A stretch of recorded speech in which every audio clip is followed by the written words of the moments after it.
Kiriko is amongst the strongest supports in Overwatch 2, and for good reason. She has fantastic healing and pick potential on top of some of the best utility anyone could ask for. It is no question why she is a meta pick in almost every single season the game has been out. So using my knowledge as a top 500 player, let's discuss how you should go about playing Kiriko in ranked. I know I have made a video about Kiriko when she first came out, but throughout time, the way she is played is quite honestly developed quite a bit. Because Kiriko can be played in so many different scenarios, her desired tempo is relatively fluid. However, she still prefers to play on the faster side of things. Because of this, she is commonly paired with Junker Queen and Winston when they want to play aggressive. In these scenarios, she wants to make sure she is proactively positioning herself in accordance with her team so that she doesn't have to waste her utility to save herself. This will be touched upon in later points of the guide, but it is important to acknowledge early on. In ranked though, your tank won't always take those fast-paced meta tanks. Sometimes you'll have characters like Sigma or Wrecking Ball that either want to poke the entire game or surround the enemy to overwhelm them. In these compositions, if you truly want to carry as Kiriko, you might have to take matters into your own hands and take aggressive angles early on in the fight to create picks for your team to play off of. This is because if you play the same way with Sigma as you would with a Junker Queen, you are just going to get run over. If you play Sigma like a Junker Queen against a Junker Queen, he's just going to die, and he really should play, well, Junker Queen. What you should realize from this section is that Kiriko is flexible. If your team is trying to play a brawl-centric style, you should focus on maintaining tight rotations alongside your tank and keeping them alive. If your team deviates from that to a slower style, you have more opportunities to utilize your sharp damage to create picks, and you should do that consistently. Understand that she is fluid in tempo and adapt early to win more games. This part of the guide is important to understand as it is quite different from the original guide I made months ago. First, the healing on Kiriko is your main priority. Yes, you can send heals to your DPS to take duels preemptively, and it does a lot of healing in the long term, but the number one thing you want to make sure you are doing is that you are actually hitting the Ofuda first. You'd be surprised how many people are missing heals on Kiriko because they just don't think about it. The hitbox is pretty forgiving, but it can still be easy to miss in the heat of the moment. If you are trying to heal and see that your heals are glowing blue instead of yellow, you are missing. In terms of your damage, I had this aspect wrong before. Your job as Kiriko is not to do damage, it is to get kills. Kiriko's damage is very sharp, not dull. What I mean by this is that the window of opportunity she has to kill someone is very small but effective and fast. Therefore, if you're missing your double headshots, the likelihood you are going to kill that squishy before they get healed is very low. Zenyatta is different because he does dull damage over time, where he can poke you down and manage to miss a shot or two just because of the sheer amount of damage he can output. Using this knowledge, you have to understand that you aren't going to be poking for damage in the mid-fight that much. If you want to do damage, it will typically be before the fight starts, at the end during cleanup, or the ones that you weave in between your healing. The main problem of the last guide was that she should focus on damage, which was wrong.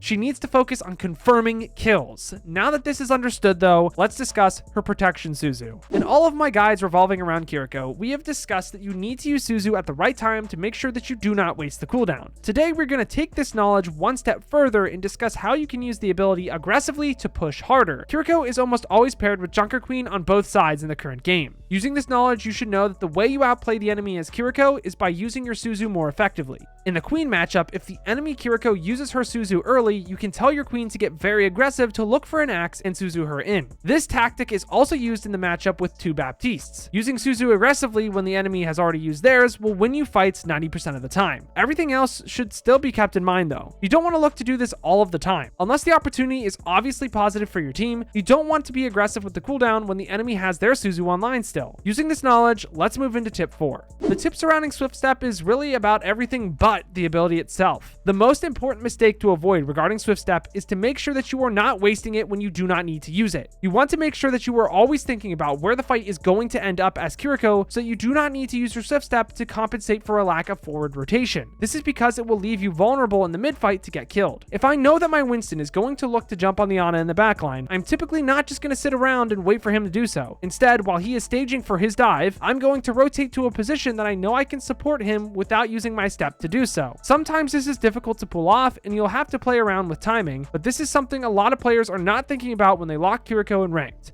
Think about the big picture here. Kitsune Rush as an ultimate has not really changed with how we use it since the beginning of the game. When you use Gate, you want to make sure you're as close to the enemy as possible. This is because the first response is for them to likely run away for dear life. However, you do not want to do it too close, especially against a Junker Queen, because they also have the option to run past your Gate and get into your team. Speaking of the Junker Queen matchup, Gate can also serve as a catalyst for your team to be aggressive with your Suzu in this meta. Because you can get it back so fast due to the ultimate, you can be much more aggressive with your Suzu, even if the enemy only Kiriko still has hers. Remember that if your queen can manage to hit her axe consistently, the likelihood that your team is going to win the game skyrockets. Obviously, this tip is going to change based on the composition, but at this point, if you have been watching all of the other Kiriko content I have posted, you have already built a solid foundation needed to really excel in the character. So if you were to take anything away from this video, understand that Kiriko is an incredibly strong character that can be played effectively in nearly any composition. If you want to climb fast as Kiriko, you need to understand how to use your healing and damage effectively based on what your team needs. Make sure that you don't hold on to Suzu for too long in the current J-Queen matchup and are constantly rotating as well so that you don't have to waste your swift step when you just don't need to use it. Also, continue using Kitsune Rush to amplify you and your team's value in the mid-fight when everyone else is alive. If you found value in today's video, consider leaving it a like or subscribing to the channel. If you are watching this video close to its release, I usually do unranked GMs on the character after it is uploaded, but this time, I'm on vacation at the beach.